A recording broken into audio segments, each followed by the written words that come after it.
Let her conquer fear and fall like a sword. I run into the heat of day, like a knife I fight until the fight is won. In the rain I save each and every one till this war is won. Okay, guys and gals, let's talk hidden gems. They're the games that people rave over because they're the titles that people totally overlooked for various marketing reasons that surprise the audience they have about why no one has heard about them. You can find candidates for this rare class everywhere from PC indies to retro one-shots, even down to mainstream franchises in games like God of War Ghost of Sparta and Metal Gear Acid. Handhelds are usually a good place to find hidden gems because of the inherent lack of mainstream attention that these consoles get compared to their other counterparts. It's a real shame since in the realm of the AAA space, the handhelds are where the experimental stuff goes. And that's where we got to Altair's Chronicles, a DS game that literally no one has played in spite of the attachment to one of video gaming's yearly franchises. Will Altair's Chronicles fall into the illustrious diamond in the rough category? However, from the game's first few minutes on screen, it has to be said how impressive it was for late 2000s Ubisoft to translate the first Assassin's Creed to the DS. If you remember the Call of Duty DS games and how amazingly awful they look, from horrible character models to bad textures, just to outline the outrageously horrible artistry those games had, it is a point of pride to see that Altair's Chronicles didn't end up looking like pixelated vomit. Yeah, the game doesn't look great compared to other things in video gaming space, but it's a title where you can actually defend it by saying it was the DS and that's the best they could have done, since it looks like Ubisoft gave a shit making the game instead of N-Space, who just threw low-grade turds at the wall and closed up for the day. Now, since this is a Nintendo DS title, the staple part of the Assassin's Creed games is not included, so you're getting more of a linear platformer than a sprawling sandbox sort of thing, filled with objectives that just keep you from the stabbing. Altair's Chronicles just has the stabbing. It's something that the series at large could learn from, since one of the complaints from proper Assassin's Creed games is that it's filled with a bunch of nonsense that just breaks up the assassinations the player comes to the series for, and the added stuff isn't fun, unlike the universally loved Black Flag. The game doesn't have a standard 4-step kill process, there's no paperwork to fill out, no middle managers to talk to. Altair just travels the Middle East and hurts some people he doesn't like for a bunch of random reasons. And in some of those games, the Templars are shown to have more of a point to make in terms of how their way of total security can work, and sometimes the morality is muddied to make the conflict interesting. Altair's Chronicles is not one of those games, and the Templars are mostly spending their time putting their cigarettes out on babies, shooting the middle class for no reason, and legitimately starting a campaign to poison an entire city's water just because they wanted to conquer shit. Yeah, I get that it makes more sense in the 12th century that warring people would do that crap, but it doesn't make it okay. And to play the devil's advocate for a second, Altair's only real character trait beyond standard heroism guy is him being a complete asshole to everyone he meets, such as this bit in the game's first chapter where Altair condemns some random Templar agent guy to death in classic Kratos fashion, just because. I do appreciate the story arc this creates, since the entire point of Altair's Chronicle is to tell the story of Altair, his upbringing, and his assassin development as a prequel to the original title, and having Altair be a massive dickhead at the start is an interesting idea. Hell, if people can love the characters of Grand Theft Auto 5, this certainly isn't out of that wheelhouse by a long shot. The justification for why this game exists is that there's the typical Assassin's Templars war growing over this newfangled plot device called the Chalice that does something super terrible.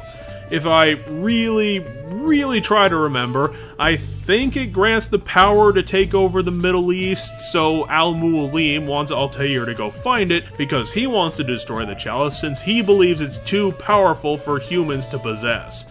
Beyond that, the game is mostly random objectives and Altair dicking around with some people's necks and castles until the game tells him to stop. If the player themselves didn't tell him to do that earlier due to the game constantly killing Altair with massive bullshit. Yeah, instead of Assassin's Creed being kind of an easy breeze filled with arbitrary instant deaths, Altair's Chronicles skips right to the end and just bashes the player over the head with instant deaths until they die of boredom. The problem this creates is that the game is a true platformer, and every time that Altair fucks up a jump, they get killed and sent back to a checkpoint. Thank Christ this game checkpoints every 10 seconds, because then it would be literally impossible to continue carrying. At points, the game was so demanding of the player to read the developer's mind that I had to break out the save state function on my emulator, which I'll cop to doing only because the platforming in this game is bizarrely shitty, mostly due to terrible perspective, and that usual 3D platformer problem of simply not being able to predict where the character is going to jump, and having to do that through massive trials and errors. And while that annoyance exists, the game will also be double teaming your patience with Assassin's Creed legendarily terrible combat. In regular combat, the only thing you can really rely on is your sword and some combos. About halfway in the game, it gives you some stylish kicking moves, which will be the one thing you'll want to rely on, since the usual thing of just countering all the enemies doesn't work in this game, mostly because the game's timing sucks, and just a bunch of the more elite enemies just throw off every counter move that exists. Yet everything is weak to simply being stun-locked and button-mashed to death. Everything from the commanders to the game's few bosses can be beaten with the same move input infinitely, or with some stupid QTE bullshit that makes the Lord Basilisk boss fight such an embarrassing mess as one of the game's major villains. It's so completely weird how many combos the game gives you when the combat itself sucks so much. Like, imagine for a second a Platinum game where no one was doing their job and you have the experience of piloting Altair through all these copy-pasted dudes. Hell, Ubisoft had so little character variety that I swear to Christ that Harash, the traitor assassin, and the Tower Master were actually the same person. And speaking of character models, the way that Ubisoft tried to draw women in this game is frankly absurd. Instead of looking like, people between the way their posture is and where their arms are, the women of this game look more like Silent Hill creatures than beautiful Arabic queens. To be fair, the dialogue art for Ada is amazing. Why am I showing you Ada right now? Oh, it's because it turns out that she was the Chalice the whole time in another of Creed's typically terrible twist endings. What makes it worse is that Ubisoft pulled from their ass this notion that Altair and Ada were in a relationship when they have never shown this character before or since Altair's Chronicles for a relationship to exist, and never shows how Ada can manage to grant the power to enslave the entire Middle Eastern nation under whoever owns her because she's a Chalice. It's just so freaking stupid, and a sign that Ubisoft only made the whole Chalice thing happen in order to have a reason to crap out another Creed game without trying to tie it up, or tying it to something that would actually make sense, let alone be fun. For a game coming out on the DS, you do have the usual headmasters of Nintendo mandating that third parties use their gimmicky controls, and Altair's Chronicles does a good job of doing it by adding in some nice mini-games to tie into the whole stabbing gameplay,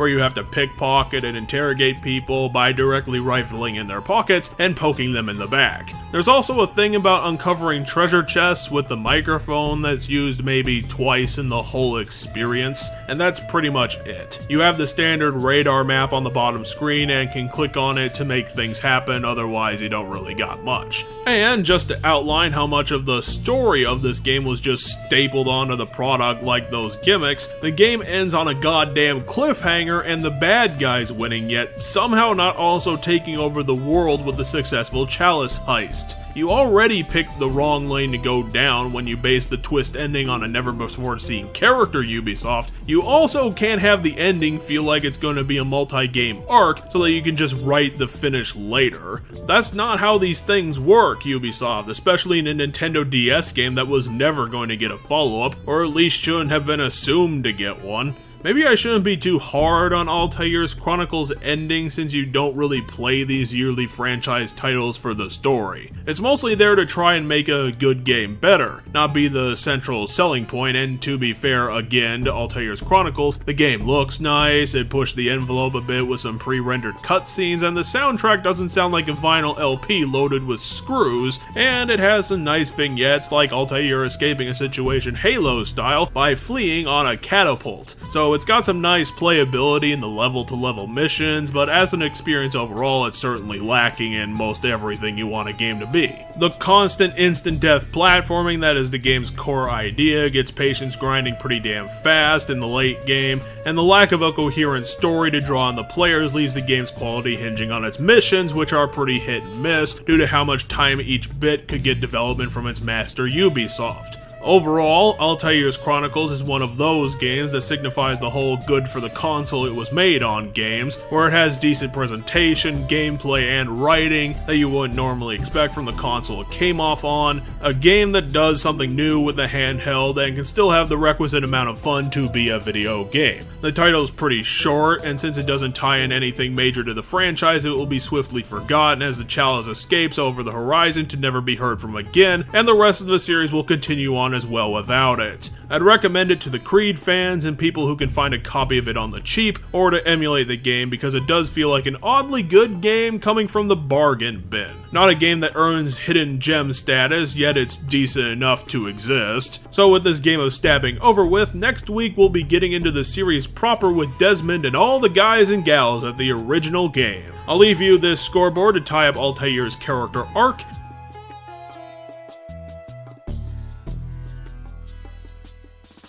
and wish you guys a victory for gamers. Thanks for watching.